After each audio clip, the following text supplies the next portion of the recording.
ma ogtahay muwaadin in dalkeena ay ka dhici doonto doorasho qof iyo cod ah sanadka 2020 codkaagana ay ku tartami doonaan musharaxiin iyo xisbiyo siyaasadeed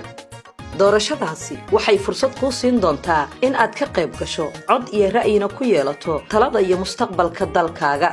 guddiga doorashooyinka waxa uu odayaasha dhaqanka uga mahadcelinayaa dadaalkooda iyo doorka muhiimka ah ee ka soo qaateen dib u unkida dawladnimada Soomaaliya iyo in ay sidoo kale dalka soo gaarsiiyeen xilli loo diyaar garoobayo doorasho qof iyo cod ah guddiga madaxa banaan ee doorashooyinka qaranku waxa uu ka shaqeynayaa in laga gudbo nidaamka qabaliga ah isla markaasna dadka Soomaaliyeed xuquuqdooda doorasho dib loogu soo celsho muwaadiniinta Soomaaliyeed waxa ay 2020 fursad u heli doonaan in ay codkooda ku doortaan dadka ku matali doona xukunka dalka haddaba waa maxay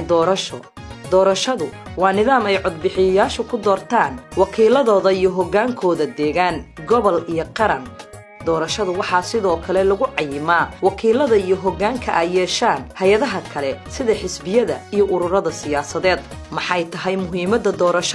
doorashadu waxa ay leedahay 5 muhiimad oo waaweyn kuwaasi oo kala ah sharciyad iyo awoodsiinta dawladda doorashadu waxa ay shacabka siisaa awood la xisaabtan doorashadu waxay u fududeysaa codeeyayaasha in ay wakiilo u doortaan dadka ay u arkaan in ay matali karaan doorashadu waxa ay fursad ay ku tartamaan siisaa muwaadiniinta mudan ee kartida hogaamineed leh doorashada waxaan uga gudbaynaa nidaamka dadban ee uu saldhigga u yahay qabiilku